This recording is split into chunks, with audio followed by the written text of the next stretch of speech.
Hello दोस्तों, मैं सौरभ हार्दिक स्वागत करता हूं आप सभी का आपके अपने परिवार द सॉल्यूशन इंस्टीट्यूट पे। तो आज हम लोग बात करने वाले भाई यहाँ से फिटर एमसीक्यू जो हम लोग यहाँ पे पढ़ रहे थे बार के एग्जाम। जैसा कि आपको पता है कि हमारी डेट जो है वो आ चुकी है, 18 तारीख से एग्जाम चालू है, लेकिन फिटर वालों का 24 को है। बाकी जिन्होंने अभी तक नहीं देखा है वो लोग भी एक बार देख लेना, पूरा उस पर वीडियो बना हुआ है चैनल पे, किस तरीके से आपको 25 दिनों पढ़ाई करनी है, क्या करनी है। कंपटीशन बहुत कम है तो आप तैयारी सही ढंग से कर सकते हो। ठीक है भाई, चलिए तो ये आज की क्लास नंबर जो है हमारी 5वीं है। चौथी क्लास में हमने 50 क्वेश्चन कर लिए थे, है ना। वही जो हम 100 से 100 क्वेश्चन करते थे भाई, तो हमने क्या किया, उसको 50 में बांट दिया। क्यों? क्योंकि टाइपिस्ट को थोड़ा सा ना 100 क्वेश्चन करने में उसको भारी लगता था, 2 घंटे बैठ के बराबर बैठने में उसको बोरिंग लगता था। तो हमने बोल दिया भाई 50-50 सेट बना दो, 50 1 घंटे बना दो, 2 घंटे रेस्ट करके फिर 50 बना दो, फिर रेस्ट करके फिर 50। लेकिन आपको पर डे 200 क्वेश्चन आपको मिलेंगे ही मिलेंगे पर डे। ठीक है, पर डे आपके पास 200 क्वेश्चन मिलते रहेंगे, आपको परेशान नहीं होना। बस उनको थोड़ा टुकड़ों में बांट दिया ना। आपको ही अगर बोल दिया जाए भाई 6 घंटे लगातार पढ़ो, आप नहीं पढ़ पाओगे।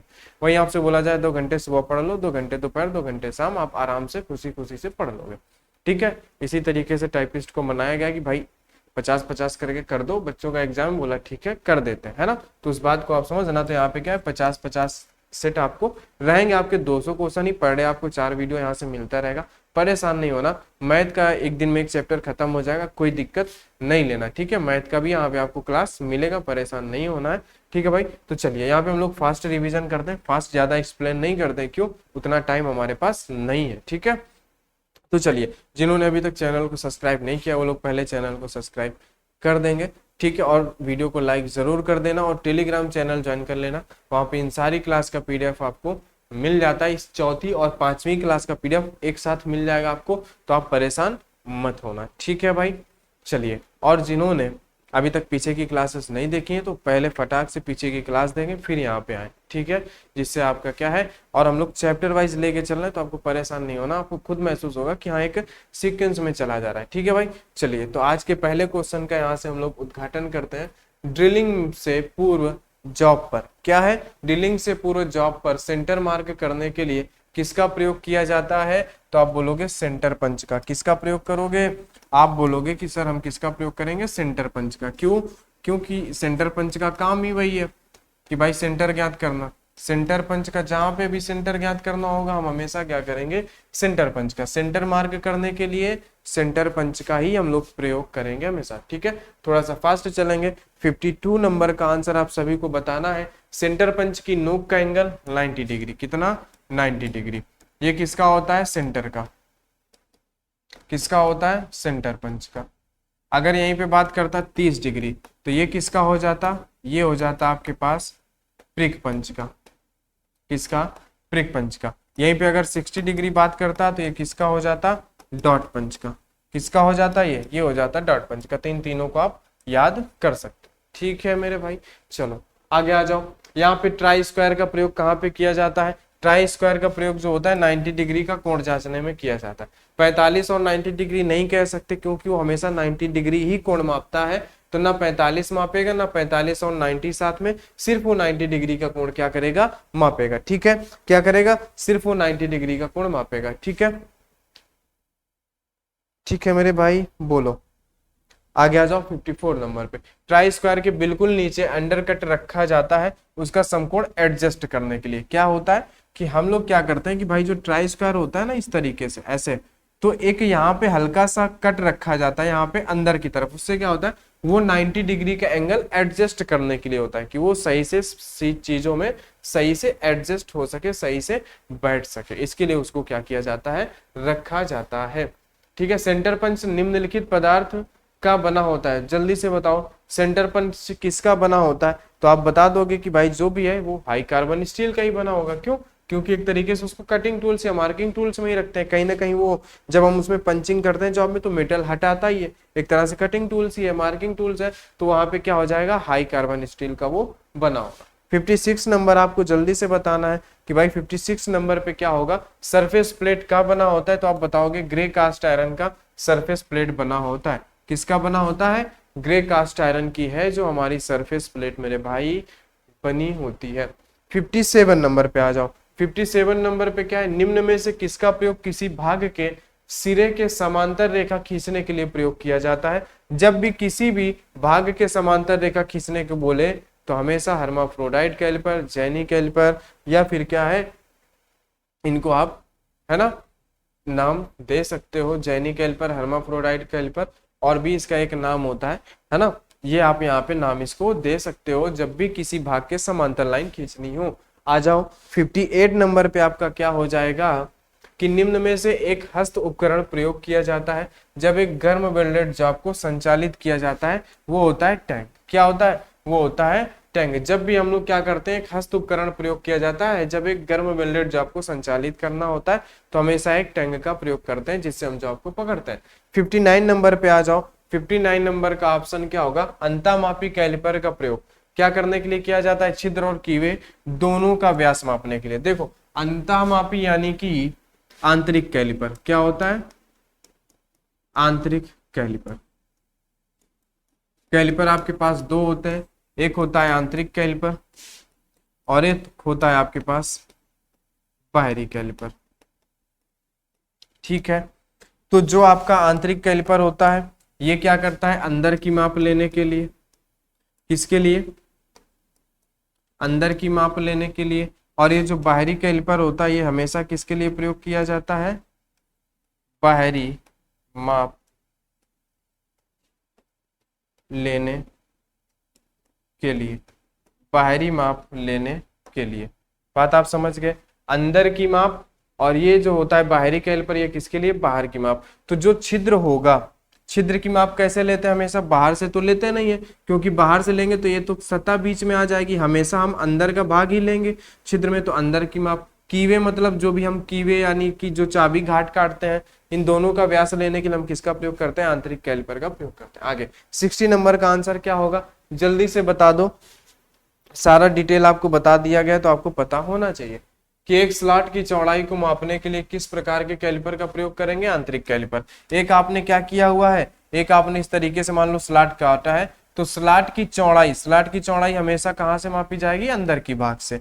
तो उसको आप क्या बोलोगे कि भाई हम लोग किससे प्रयोग करेंगे? आंतरिक कैलिपर से हम लोग यहाँ पे प्रयोग करेंगे। किससे? आंतरिक कैलिपर का प्रयोग करेंगे। आगे आ जाओ कि विषम भुज कैलिपर यानी कि ऑड लेग कैलिपर क्या होता है? बोर या व्यास ज्ञात करने के लिए, बाहरी व्यास को ज्ञात करने के लिए, बेलनाकार वस्तु के केंद्र का पता लगाने के लिए या लंबाई मापने के लिए। क्या होगा? तो आप बोलोगे बेलनाकार वस्तु का केंद्र का पता लगाने के लिए। ऐसा क्यों होता है? क्योंकि ऐसे हमारे पास बेलनाकार वस्तु होती है। जो ऑड लेग कैलिपर यानी हर्माफ्रोडाइट कैलिपर या जेनी कैलिपर वही होता है ना। उसका तीसरा नाम हमें मिल गया। हमने अभी क्या देखा था, है ना, हमने देखा था जेनी कैलिपर, हर्माफ्रोडाइट कैलिपर, और तीसरा नाम हमें मिल गया ऑड लेग कैलिपर।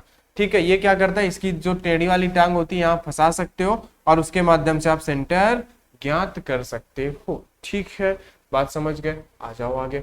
शीघ्र जमाव के लिए कौन से कैलिपर का प्रयोग करते हैं? शीघ्र जमाव के लिए किसका प्रयोग करते हैं भाई? कौन से कैलिपर का? स्प्रिंग जॉइंट कैलिपर का।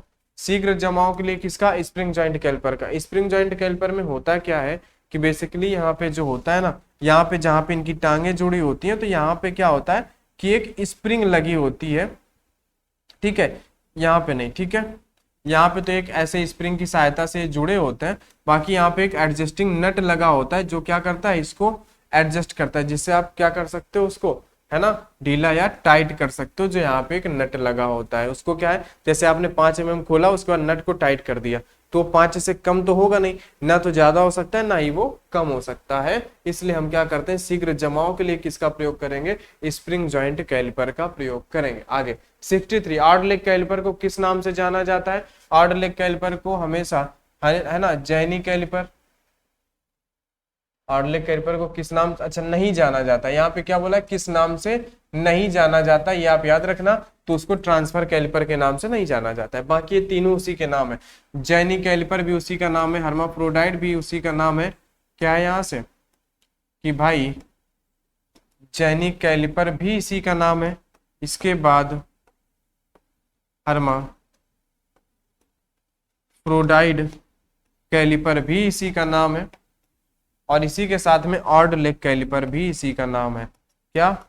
ऑड लेग कैलिपर भी क्या है? इसी का नाम है।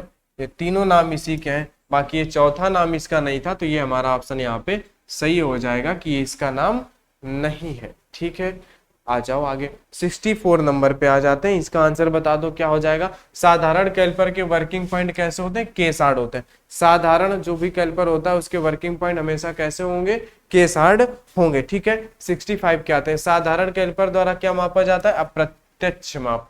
क्या, साधारण जो भी कैलिपर होते हैं ना उसके द्वारा हमेशा अप्रत्यक्ष माप मापा जाता है। 66 नंबर पे आओ। साधारण कैलिपर किसके बनाए जाते हैं, माइल्ड स्टील के, है ना। जो क्या होते हैं, जो हमारे पास हाई लेवल के जो कैलिपर होते हैं वो हमेशा हाई कार्बन स्टील के, जो हमेशा आपसे अगर बोलता है साधारण कैलिपर तो ये माइल्ड स्टील के बनाए जाते हैं। किसके बनाए जाते हैं मेरे भाई, माइल्ड स्टील के ये बनाए जाते हैं। ठीक है, आ जाओ यहाँ पे। कौन से कैलिपर को रिवेट एवं वाशर से जोड़ा जाता है, तो आप बताओगे फर्म वाले को। रिवेट एवं वाशर से फर्म जॉइंट को जोड़ा जाता है। बाहरी माप को अप्रत्यक्ष रूप से मापने तो किसका प्रयोग करेंगे, आउटसाइड कैलिपर को। देखो यहाँ पे इस बाहरी माप को मापने के लिए किसका, आउटसाइड कैलिपर को। आंतरिक माप मापने के लिए इनसाइड कैलिपर को। ठीक है मेरे भाई, आगे हमारे पास 69 नंबर का क्वेश्चन है। आंतरिक माप को प्रत्यक्ष रूप से मापने के लिए इनसाइड कैलिपर। आंतरिक यहाँ से क्या आया है, आंतरिक आया है तो हम क्या करेंगे, इनसाइड कैलिपर करेंगे। आंतरिक आया है तो हम लोग क्या करेंगे, इनसाइड कैलिपर करेंगे। ठीक है, आगे आ जाओ 70 नंबर पे। आर्ड लेग कैलिपर का दूसरा नाम जेनी कैलिपर। आर्ड लेग कैलिपर का दूसरा नाम जेनी कैलिपर। ठीक है, इस तरीके के क्वेश्चन आपसे पूछे जाते हैं।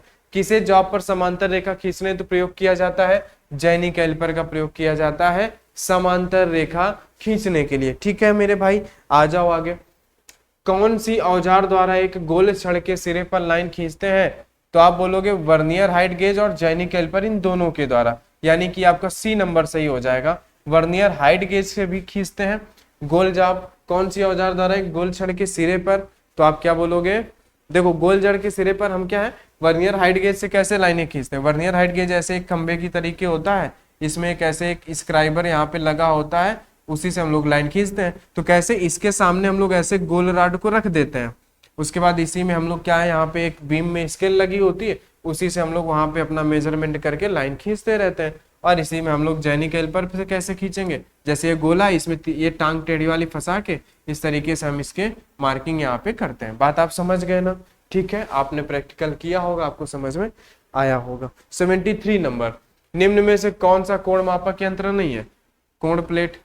देखो साइन बार से एंगल माप सकते हो, बेवल प्रोटेक्टर से माप सकते हो, एंगल गेज से माप सकते हो, लेकिन एंगल प्लेट से नहीं माप सकते हो। ठीक है, एंगल प्लेट जो होती है एक तरीके से सहायता देने के लिए काम आती है। 74 नंबर पे आ जाओ। 74 नंबर पे क्या होगा, धातु कटाई के लिए छेनी कठोर की जाती है। धातु कटाई के लिए छेनी कहाँ पे कठोर की जाती है, कटाई सिरे पर। धातु काटने के लिए कहाँ पे छेनी कठोर की जाएगी, कटाई सिरे पर की जाएगी। आगे आ जाओ। सेंटर पंच का अंतरविष्टन कोण क्या होता है, सेंटर पंच जो होता है वो 90 डिग्री का होता है। कितने, 90 डिग्री का। कई बार ये क्वेश्चन आपका रिपीट हो चुका, 90 डिग्री का। 76 नंबर पे आ जाओ कि चिपिंग पद्धति में निम्नलिखित में से कौन सी चीजल का प्रयोग किया जाता है। चिपिंग पद्धति में हमेशा कोल्ड चीजल का प्रयोग किया जाता है। चिपिंग पद्धति में कौन सी चीजल का प्रयोग किया जाता है, चिपिंग पद्धति में कोल्ड चीजल का प्रयोग किया जाता है। किसका, कोल्ड चीजल का प्रयोग किया जाता है चिपिंग पद्धति में। चिपिंग पद्धति में किसका प्रयोग किया जाता है, कोल्ड चीजल का। काटने के लिए पाइप की लंबाई को सूचित चिन्ह करने हेतु उपयोग किया जाने वाला उपकरण। ठीक है, क्या होगा, स्क्राइबर होगा या हैमर होगा या स्क्रू होगा, तो इसमें से क्या होगा हमारा, स्क्राइबर हो। क्या होगा, स्क्राइबर। स्क्राइबर एक पेन की समान नुकीला होता है। स्क्राइबर क्या होता है, एक पेन की समान नुकीला होता है और इसका एक भाग 90 डिग्री पे कभी कभी टर्न होता है ना। इसका आगे का एक भाग 90 डिग्री पे टर्न होता है ना। कुछ टेढ़ा बन गया, जाने दो, है ना, अच्छा नहीं बना, अच्छा नहीं लग रहा है, वो ऐसे लग रहा है सांप है। ठीक है, तो स्क्राइबर एक पेन की तरीके होता है, जैसे इसका आगे का पॉइंट नुकीला है वैसे उसका भी आगे का पॉइंट नुकीला होता है, जिससे आप पाइप पे निशान लगा सकते हो। 78 नंबर पे आते हैं। 78 पे क्या है, ड्रिफ्ट का क्या उपयोग है, ड्रिल हटाना। ड्रिफ्ट का क्या होता है, इसका पूरा नाम आप क्या बोलते हो, ड्रिल ड्रिफ्ट बोलते हो। क्या बोलते हो, पूरा नाम होता है ड्रिल ड्रिफ्ट। ये क्या करती है कि ये चक से ड्रिल को निकालने के काम में आती है। चक से ड्रिल को निकालने के काम आती है, ड्रिल को निकालने के काम आती है, निकालने के काम में आती है। ठीक है, ड्रिल ड्रिफ्ट। ठीक है, चक से ड्रिल को, चक हो या फिर आप जिसमें ड्रिल आपका लगा होता है वहां से क्या होता है, ड्रिल को निकाला जाता है, हटाया जाता है। 79 नंबर पे आते हैं भाई, क्या होगा 79 नंबर, असेंबली कार्य में किस प्लायर का उपयोग सर क्लिप को निकालने और फिट करने के लिए किया जाता है? तो सर क्लिप प्लायर, किसका प्रयोग किया जाता है? सर क्लिप प्लायर, किसका? सर क्लिप प्लायर का प्रयोग किया जाता है। यहाँ पे क्या दिया था, सर क्लिप को निकालने के लिए, वही ऑप्शन सही हो गया हमारा, सर क्लिप प्लायर। ठीक है, आगे 80 नंबर पे आते हैं। 80 नंबर पे हमारा क्या हो जाएगा, सुंदरता में वृद्धि करने तथा मजबूती को बढ़ाने के लिए गोलाकार एवं लंबी वस्तुओं के लिए किस प्रकार की गोट या किनारी की जाती है? तो आप बोलोगे वायर्ड किनारा। किसके लिए? गोलाकार एवं लंबी वस्तुओं के लिए, है ना। सुंदरता में वृद्धि करने तथा मजबूती को बढ़ाने के लिए यह क्या किया जाएगा, वायर्ड एज यानी वायर्ड किनारा जो होगा इस प्रकार का गोट या किनारी का प्रयोग किया जाएगा। ठीक है, 81 नंबर पे आते हैं, क्या होगा आपका, उपस्कर का नाम बताएं जिसके द्वारा, है ना, उपकरण होगा यहाँ पे,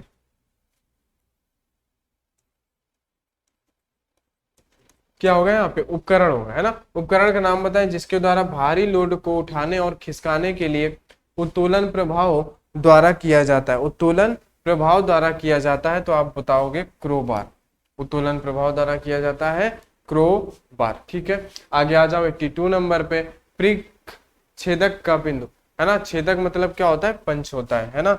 यहाँ पे सीधे से आपसे क्या पूछा है उन्होंने उनके कहने का मतलब है प्रिक पंच। ठीक है, प्रिंग छेदक का बिंदु कोण जिसे हल्के छेद चिन्ह को बनाने हेतु तो प्रयोग किया जाता है, वो आपका होता है 30 अंश का, आपको बताया जा चुका है। आप इसको अपने आप आंख बंद करके सही कर सकते थे। प्रिक पंच आते ही आप 30 डिग्री सही कर सकते थे, आपको बताया जा चुका है। 83 नंबर पे आ जाओ। 83 नंबर पे क्या सही होगा मेरे भाई मेरे दोस्त, जल्दी बताओ। लकड़ी में बड़े कीलों को निकालने एवं भारी वस्तुओं को उठाने हेतु उपकरण के रूप में प्रयुक्त होने वाले, है ना। अभी पीछे आपने देखा क्या हो जाएगा, क्रोबार। बस इतना ही पढ़ने की जरूरत थी, बड़े कीलों को और भारी वस्तुओं को उठाने के लिए। हमने अभी जस्ट पीछे देखा हुआ था कि यहाँ पे क्या था, भारी लोड उठाने एवं खिसकाने के लिए, तो हम डायरेक्ट यहाँ पे कर सकते थे क्रोबार। आगे आते हैं 84 नंबर पे। 84 नंबर पे देखते हैं भाई क्या होगा, एक धातु काटने की छेनी के निर्माण का सही क्रम क्या होता है, पहले उसकी ढलाई करो, फिर फोर्जिंग करो और फिर उसका दृढ़ीकरण करो। ये सी नंबर का क्रम जो है हमारा सही होगा। ठीक है, बिना टाइम वेस्ट किए आपको आंसर कराए जा रहे हैं। आगे आ जाओ, यहाँ पे क्या है, ट्राइंग प्लेट का प्रयोग बताएं। बोलो भाई, ट्राइंग प्लेट का प्रयोग आपको बताना है, क्या होगा। ट्राइंग प्लेट का जो प्रयोग होता है ना, वो क्या होता है, सही एवं सीधी सतह के उत्पादन के लिए, सही एवं सीधी सतह के उत्पादन के लिए ट्राइंग प्लेट का प्रयोग होता है। सही एवं सीधी सतह के उत्पादन के लिए इसका प्रयोग होता है। आ जाओ 86 नंबर पे, क्या होगा, रिवेट प्लेन का उपयोग बताएं। रिवेटों का नियोजन एवं मृदुलन हेतु प्रयुक्त किया जाता है, यूज्ड ऑफ फॉर, है ना, प्लानिंग एंड स्मूथिंग, है ना, रिवेट्स। इसके लिए हम क्या करते हैं, नियोजन यानी प्लानिंग और मृदुलन यानी कि स्मूथिंग के लिए हम लोग रिवेटों का प्रयोग करते हैं, प्लेन करते हैं। ठीक है, 87 नंबर पे आ जाओ, क्या होगा, बेंच रुखानी का उपयोग क्या होता है। यहाँ पे बेंच रुखानी का उपयोग क्या हो जाएगा, सामान्य छेनीकार प्रयोजनों के लिए इसे प्रयुक्त किया जाता है। सामान्य छेनीकार प्रयोजनों के लिए हम क्या करते हैं, बेंच रुखानी का प्रयोग करते हैं, यानी बेंच फर्मर चीजल का प्रयोग करते हैं। आगे आ जाओ 88 नंबर पे आपका क्या हो जाएगा, युग्मन छेनी का उपयोग बताएं। यानी कि हमें क्या बताना है, पेयरिंग चीजल का उपयोग बताना है, या सभी युग्मन कार्य के लिए अत्यधिक उपयुक्त है, जैसे कि जोड़ों का परिष्करण। जैसे क्या है, युग्मन जो छेनी होती है ना, युग्मन जो चीजल होती है वो क्या होता है, या सभी युग्मन कार्य के लिए अधिक उपयुक्त होती है। ठीक है, 89 नंबर पे आते हैं, क्या है, बेवेल एज फर्मर चीजल को, है ना, कोनों व संधियों को साफ करने के लिए किया जाता है। जो बेवेल एज फर्मल चीजल होगी ना, जो बेवेल एज की चीजल होगी वो हमेशा क्या करेगी, कोना व संधियों को ही साफ करेगी, यानी कि कोना साफ करेगी। ठीक है, जो बेवेलेज होगी वो हमेशा कोना ही साफ करेगी। 90 नंबर पे आते हैं, छोटे नाप के ड्रिल चिन्हित नहीं होते एवं उनके नाप, ठीक है, के प्रयोग से जाने जाते हैं, किसके, ड्रिल गेज की नाप की सहायता से जाने जाते हैं, ड्रिल गेज के प्रयोग से जाने जाते हैं। आगे आ जाओ 91, ट्राई स्क्वायर द्वारा, ट्राई स्क्वायर के द्वारा फ्लैट सतह भी माप सकते हो, आपने मापी होगी,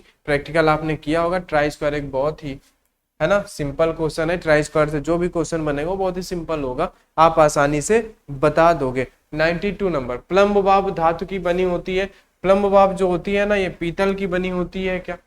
प्लम्ब बाब किसकी बनी होती है, जल्दी से बताओ, क्या ये पीतल की बनी होती है? हाँ, आप बोलोगे हाँ ये पीतल की बनी होती है। 93 नंबर, छेनी निम्न में से किस धातु की बनी जाती है? बोलो, छेनी किस धातु की बनाई जाएगी? जो भी कटिंग टूल होगा ये हमेशा हाई कार्बन स्टील का ही बनाया जाएगा। इसको गांठ बांध लेना कि जो भी कटिंग टूल होगा, जो भी मेटल काटने का काम करेगा, वो हमेशा हाई कार्बन स्टील का ही बनाया जाएगा। 94 नंबर पे आ जाओ। 94 नंबर पे, डायमंड पॉइंट छेनी क्या होता है? इसकी धार हीरे की तरह तेज होती है। कैसी होती है? धार जो होती है वो हीरे की तरह तेज होती है, डायमंड कट छेनी, ठीक है। 95 नंबर, 95 नंबर पे क्या हो जाएगा? किस छेनी का प्रयोग आयताकार स्लॉट बनाने के लिए करते हैं? वो होता है हमारे पास क्रॉस कट छेनी। क्या होती है? क्रॉस कट छेनी होती है, जिसका हम लोग आयताकार जो हमारे पास क्या होता है, आयताकार स्लॉट बनाने के लिए प्रयोग करते हैं। 96 नंबर पे आते हैं, किस छेनी द्वारा वी आकार के ग्रुव या वर्गाकार ग्रुव के कोने बनाए जाते हैं? वो होगा डायमंड पॉइंट छेनी के द्वारा वी आकार के ग्रुव और वर्गाकार ग्रुव के कोने बनाए जाएंगे, ए नंबर द्वारा। 97 पे क्या हो जाएगा? कास्ट आयरन चिपिंग के लिए फ्लैट चीजल का प्रयोग, कटिंग कोण क्या होना चाहिए? कास्ट आयरन चिपिंग के लिए, किसके लिए? कास्ट आयरन चिपिंग के लिए फ्लैट चीजल का कटिंग एंगल कितना होना चाहिए? 60 डिग्री का होना चाहिए। कितने का होना चाहिए? 60 डिग्री का होना चाहिए। आगे बात करते हैं हम लोग यहाँ पे 98 नंबर पे बात करते हैं, क्या होगा? एल्यूमिनियम चिपिंग के लिए किस फ्लैट चीजल का एंगल कितना होना चाहिए? 30 डिग्री, है ना। जैसे कठोर होती जाएगी वैसे हम एंगल का कोण बढ़ाते जाएंगे, मुलायम होता जाएगा उसको हम लोग घटाते जाएंगे। 99 नंबर पे आते हैं, क्या होगा हमारे पास? फ्लैट छेनी धारा कन्वेक्स में ग्राइंड होती है, क्योंकि इससे कटिंग करते समय छेनी उछलती नहीं है, वह कट सही करती है ना, कट सही पड़ती है। छेनी उछलती नहीं और कट हमारी क्या होती है? सही पड़ती है। 100वां नंबर, माइल्ड स्टील की चिपिंग करते समय छेनी का झुकाव, माइल्ड स्टील का चिपिंग करते समय छेनी का झुकाव जो होना चाहिए वो 34.5 डिग्री होना चाहिए, 30.5 डिग्री होना चाहिए, 34.5 डिग्री होना चाहिए, ठीक है। बोलो, ये यहां से आपका हो जाएगा आंसर। तो यहाँ के भी आपके क्या हो गए? 50 क्वेश्चन कंप्लीट हो गए। जो हमारे पास क्लास नंबर 4 थी उसमें भी हमने क्या किए? 50 क्वेश्चन किए। और ये जो हमारे पास क्लास नंबर 5 है इसमें भी हमने कितने किए? 50 क्वेश्चन, यानी कि पूरे हमारे पास 100 क्वेश्चन हो चुके हैं। इन दोनों का पीडीएफ आपको एक साथ मिल जाएगा, ठीक है मेरे भाई। चलिए, तो आज की क्लास में इतना ही। अगर क्लास आपको अच्छी लगती है तो क्लास को लाइक कर दिया करो और दोस्तों के साथ उसे शेयर कर दिया करो मेरे भाई, ठीक है। चलिए, इसका पीडीएफ आपको टेलीग्राम पे मिल जाएगा, टेलीग्राम पे जुड़ जाना। और जिन्होंने चैनल को सब्सक्राइब नहीं किया प्लीज वो सभी लोग चैनल को सब्सक्राइब जरूर कर देंगे। तो चलिए दोस्त, आज की क्लास में इतना ही, मिलते हैं हम लोग आगे की नेक्स्ट क्लास पे।